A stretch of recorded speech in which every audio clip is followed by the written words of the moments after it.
Hello, hello, hello. I have some really important lessons that I want to share with you guys today in regards to honoring your cravings, stopping when you are satisfied, listening to your intuition, your body when it comes to eating what you want. And these lessons are extracted from the fair that Andrew and I went to on Friday for date night.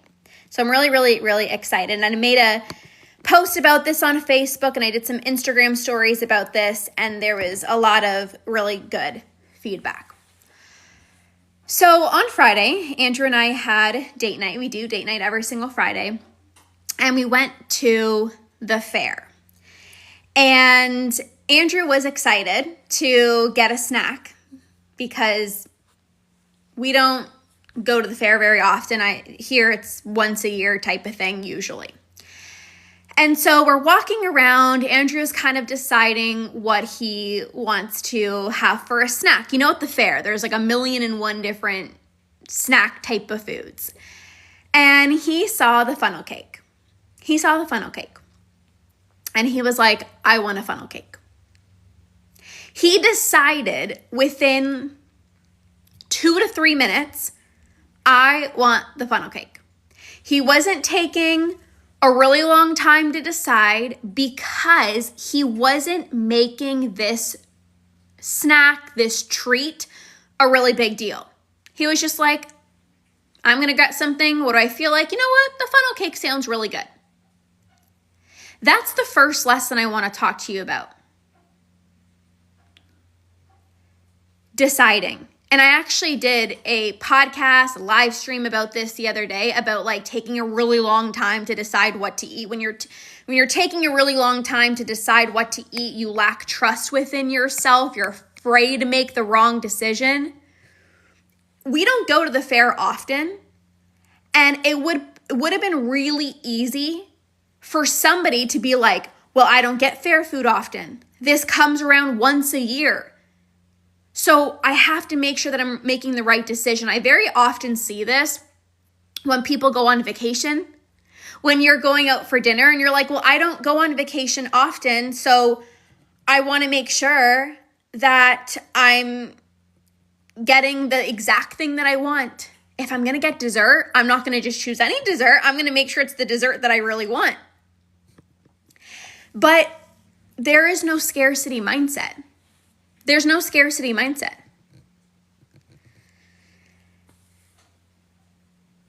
When you recognize that even if you can't have certain foods all the time, right? Like your Aunt Becky's apple pie. You might not be able to have it every day. Maybe it just comes around every Thanksgiving. Or you're going to the fair and maybe you don't have fair food very often. But when you don't put it on a pedestal and you're just like, you don't make it a big deal, then you don't take a long time to decide. You're just like, what am I going to have? And so Andrew decided within a few minutes, I want the funnel cake. I personally didn't want anything, so I didn't get anything. We went to go find a bench to sit down. Andrew enjoyed the funnel cake. It was massive. It was funnel cake, ice cream, strawberries, all the things. And he was sitting there, he was enjoying it. And then after some time, he said, I'm finished. I'm not going to eat the rest. And he said something really profound. He said, I just stop eating when it stops tasting good. And I want to pause here for a moment. He said, I just stop eating when the food stops tasting good. And I said, yes, this is what an effortless relationship with food is all about. It's not about, gotta clean the plate. I don't go to the fair often. I don't get funnel cakes often, so I better enjoy it. Even though I'm so full, I don't get it often, so I have to finish it. I don't want it to go to waste. I don't get this often. And it was so good. He said, I just stop eating when the food stops tasting good. And this is so profound. Are you stopping when the food stops tasting good? Or are you stopping when the whole plate is cleaned and you finished everything? Oftentimes, you clean your plate when there's the scarcity mindset, the all or nothing mentality. Better eat it all now. I don't have this food often. I don't get a funnel cake every single day. So I might as well just eat everything. There comes a point when the food no longer tastes the same, right? Like the first few bites, you're like, oh, this is amazing. It's delicious. I'm sure you've all experienced that before. And then once you're full, the food doesn't taste as good anymore. But if you're not eating for pleasure, but you're eating rather out of like this scarcity mindset of I better clean my plate, you're not concerned about it no longer tasting good. You're just eating because you have this mentality of like, I have to eat it all. It's a special food. I normally don't have this food very often. Andrew doesn't get a funnel cake every day. He doesn't get a funnel cake every single week. He doesn't get a funnel cake every month. It's like a once in a year thing. But when you are connected to your body and you understand that there is a very big difference between I'm eating out of pleasure and enjoyment versus the all or nothing mentality, you stop when the food stops tasting good. I'm going to finish it because it's like, well, I don't get it often. That's the all or nothing mentality. Hello, Deanna. I'm so happy you're here. That's the all or nothing mentality. It's like, I don't get the funnel cake often. I'm full, but I'm going to keep on eating because I either don't want it to go to waste, or it's like a once in a year type of special food. It's like on this pedestal. He's just like, it stopped tasting good, so I'm just going to stop. Do you feel safe enough to leave food on your plate when the food stops tasting good? This is an effortless relationship with food. There's no, got to clean the plate. Got to finish it all. So there's a difference between eating out of enjoyment versus putting foods on a pedestal and feeling like I need to clean my plate because I don't have this food very often.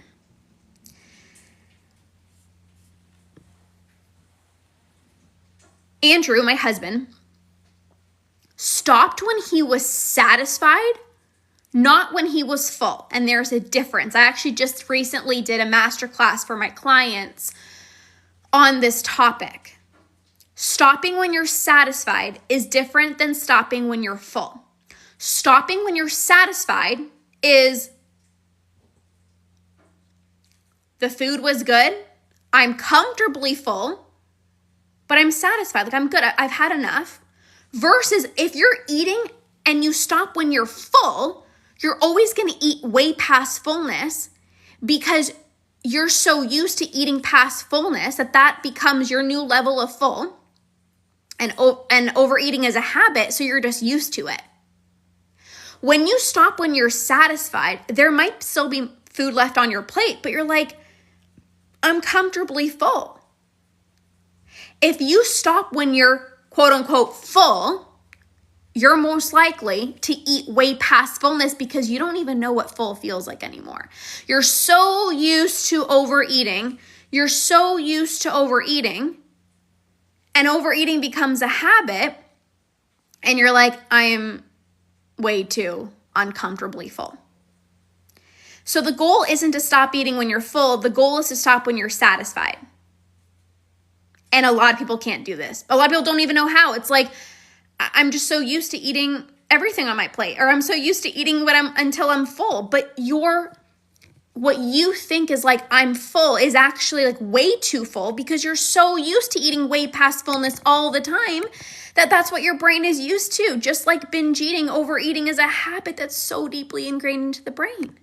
And so this is why I talk about rewiring your brain, right? It's like you have to rewire your brain to say like, I'm comfortably full right now. I'm satisfied. I don't have to keep finishing what's on my plate.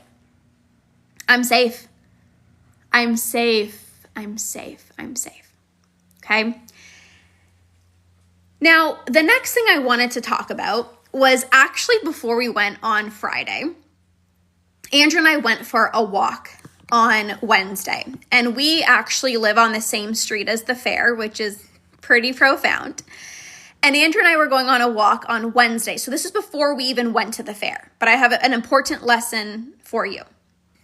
And he said, so we passed the fair, and he's like, you know, I kind of want to go to the fair just to get a snack. And then he's like, but honestly, we're probably going to go on Friday. So like, I'm good. Like, I don't need to get a snack right now. Why is this so profound? There was no urgency. There was no, I need a snack right now. I need it now. I need it now. I need it now. When you are impulsive, you can't wait until Friday. You're like, I need to have this snack right now. I need the ice cream right now. I need the cookies right now. I need the chocolate right now. When you aren't impulsive, you can say, I really want this certain type of snack, but you know what? We're going to the fair on Friday and it's Wednesday, but like we're going on Friday. I'll just wait until then. That is somebody with a healthy relationship with food. There's no scarcity. There's no impulsivity. There's no, I need it right now. If you are having this feeling where you can't wait, it's like, I need it right now. I need the snack right now. That's the urge speaking. That's you being very impulsive. We were on a walk on Wednesday. He said, I want a snack, but honestly, we're going to go on Friday, so it's not that big of a deal. That's not impulsive. That's not an urge. If you're feeling like I need to have it right this second, I need it right now, that is an urge. And at that point, you can't push it off. It's like, I need to have it right now. And then that's when it's harder to stop when you're satisfied, because you're just like, I need it right now. So you're eating really fast. And then you're telling yourself like, I shouldn't be doing this. And then because you feel like you're doing something wrong, then you don't even stop when you're satisfied. It's like, I got to clean the whole plate. So you don't want to be in an impulsive state and then on top of it, eat something that you haven't had in a really long time. That's like a recipe for a disaster. If you're waiting until you're impulsive, and when you are impulsive, you're eating something that you normally don't have, that is the recipe for a disaster. So if you are going to eat something that you normally don't eat, right? It's like not like an everyday occasion. You don't want to just have it when you're impulsive, but this is the thing. This is the thing. A lot of the times, all of you guys, most of you guys, a lot of you guys have these rules, right? But I can't eat this food. Like I can't eat this food, whatever it is. You put this food on a pedestal. So you're like, I can't have this food all the time. So then the only time you have that food is when you're impulsive. And then do you think you're going to stop after you're satisfied? No way. Do you think you're going to be able to, leave food on your plate once you've had enough? Absolutely not, because you are already so impulsive. So whether it's Thanksgiving, Christmas, your neighbor's special cookies, you're going to a certain restaurant, you're getting a specific dessert, and you don't have it very often, don't wait until you're impulsive to have that. If you are waiting until you're super impulsive, and then you're going to try to tell yourself, let me try to eat it very balanced and I'm just going to have a little bit and I'm not going to overdo it. It's like, it usually doesn't turn out that way. You're already impulsive and then you're putting this food on a pedestal. So you're impulsive plus you have this special food on a pedestal. It's going to be that much harder for you to actually stop when you are comfortably full. The likelihood of you overeating or even binging on it is so much higher because your body's impulsive. When you're impulsive, you're disconnected from the truth of your hunger and fullness cues. And when you have food on a pedestal, a lot of the times it's like, but it's a special food. I don't have it often, so I have to keep on eating. If you can't stop eating once you've started, even though you're not restricting, this is all habitual. This is why I have my root and rewire process that helps you rewire your brain. I have clients that come to me, they're like, Lorna, I stopped restricting, but I'm still overdoing it because it's all habitual. The more times you do something, the more times that you feel the urge to binge and you give in, you're further ingraining this habit into your brain. The more times you know that you're full and you continue eating, that's a habit in the brain. So even if you're not restricting yourself, you are overdoing it because that's what your body is used to. You're used to this habitual cycle. Now, another reason why you might not be restricting, but you're still overdoing it is because there's guilt, shame, and judgment, and that fuels the binge cycle. So what often happens is you're not restricting. You're allowing yourself to have the chocolate, let's say. But the entire time you're having the chocolate, you're like, you probably shouldn't be eating this. Didn't you just say you want to release weight? Didn't you just say that you want to do better this week? You probably should be choosing something healthier. And that shame and that guilt and that judgment is what causes you to actually overeat. So this is more mental restriction versus physical restriction. So you might not be physically restricting yourself from certain foods, but you are mentally restricting yourself from certain foods. Okay? Now, something else, going back to the fair story. So we both had dinner before we went to the fair. And why is this also so profound? So Andrew didn't say, well, I'm going to get a special food and I know I'm going to overeat, so I'm not going to bother having dinner. I'm going to save up all the calories and then I'm going to go balls to the wall, get this massive funnel cake. It wasn't like that. It was like, I'm going to continue eating as normally. He had his breakfast, lunch, snacks, dinner, whatever. And then he went to the fair and he just got the funnel cake. Where are you trying to change up how you're eating throughout the day just because you're going out for dinner? Just because you're going to have dessert tonight? That is actually what causes you to overeat because you're making it a really big deal of like, oh my gosh, we're going to the fair tonight and I'm getting a snack. So I better I better not have dinner. I better not have this snack because I'm going to eat a lot. That's what makes you eat a lot. It's like a lot of people when they go to social events, they'll show up and they're like, I didn't eat all day. And I'm like, well, that's not like a badge of honor because you're going to leave here feeling so uncomfortably full when the people that actually ate prior to coming, and I don't mean eat before you go and don't be hungry. I mean, obviously you want to be hungry before showing up to social events or before, enjoying a certain meal, but that's very different than I'm starving. Then again, you're impulsive. We're back to square one. You're impulsive. When people say oh, I cannot wait for this meal. I cannot wait for this dessert. I barely ate all day. Well, then of course you're going to overeat. So we both had dinner before we went. It wasn't like, oh, well, I'm getting something special. I better not eat all day. That's another lesson. Now, the other lesson, this is going to be one of the last things that I talk about. I didn't get anything at the fair. Not because, oh my gosh, this is bad food. I personally get turned off by fair food. I don't know about you guys, but I'm like, there's nothing even interesting here. I'm like, I'd rather honestly have my homemade chocolate chip cookies or like some dates and almond butter and dark chocolate than the fair food. And I'm not saying that's right or wrong. I'm just sharing my experience. But the lesson here is I don't eat just because everyone else is eating. Like we went to the fair, everybody was snacking on something. Everybody.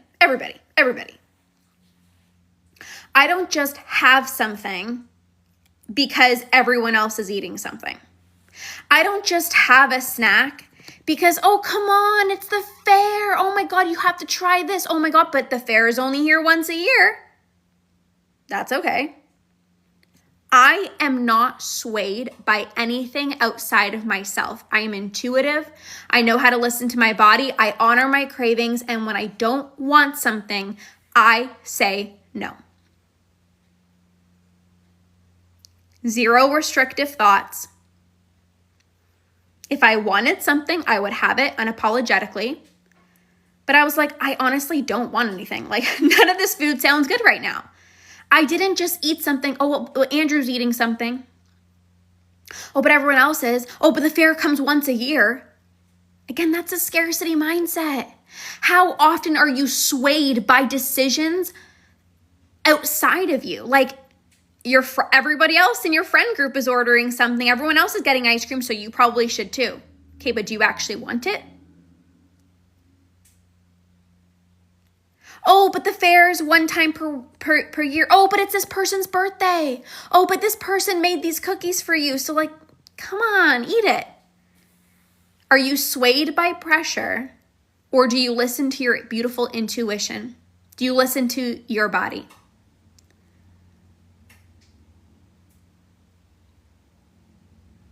You can absolutely. People schedule binges. I used to do that when I would know that I would have the house to myself. I'm like, okay, well, no one's going to be home this day. That's what I'm going to eat. But a lot of the times you can't plan for when a binge is going to happen. It's like I get impulsive and then you just end up binging.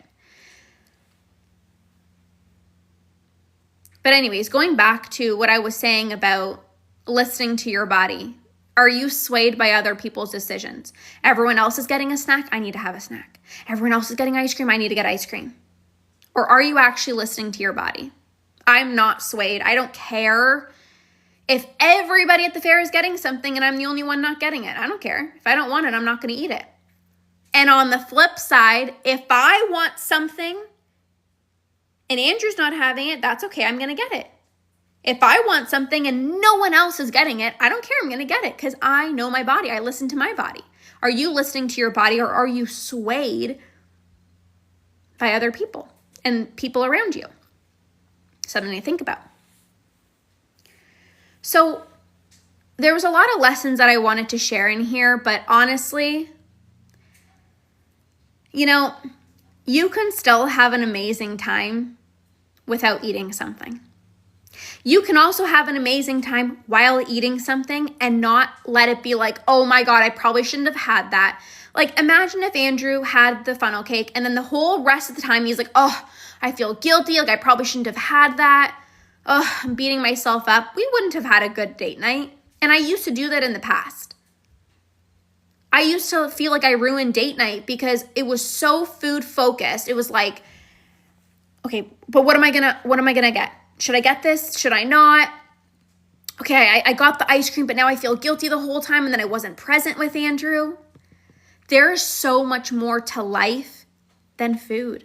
I had the best time. We were people watching, we're walking around, we're doing all these types of things. Like the food should not dictate whether you have an incredible date night or not.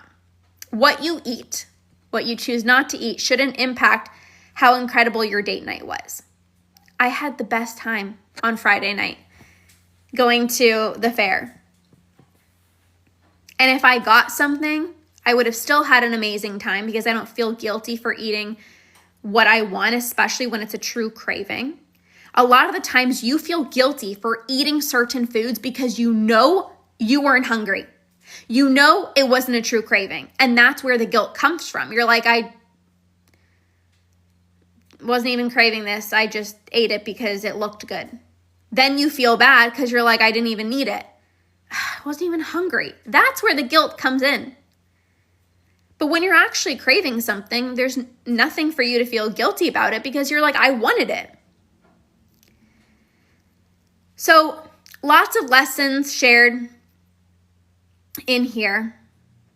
And I want you to know that there's so much more to life than what you're eating when you're not eating.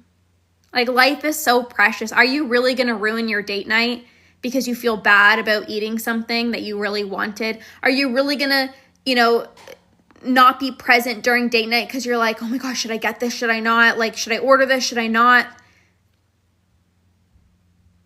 Come back to the truth of what really matters. Being there with your partner, your husband, your family, whoever you're going, your friends.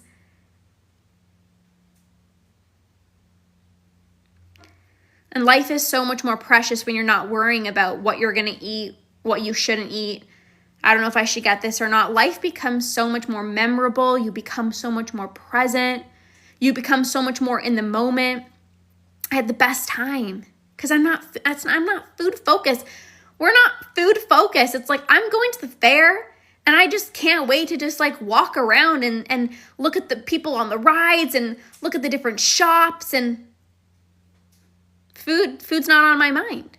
There's so much more to life than what am I going to eat for a snack? So I hope this really expanded your mind and you could really, allow yourself to see that there's more to life. My chicken wings are ready. The oven's going up. So see the bigger picture. You're going to have so much more fun during date night. You're going to be so much more present, and you're going to stop being so food focused. So this is what I have to share with you guys today. So many golden nuggets out of the scarcity mindset, listening to your body, trusting your cravings, not putting foods on a pedestal, not waiting until you're impulsive to have a food that you haven't had in a really long time. All of this is going to be so supportive for you. So thank you guys for being here. Enjoy the rest of your day, and we'll see you guys soon. Okay, bye guys.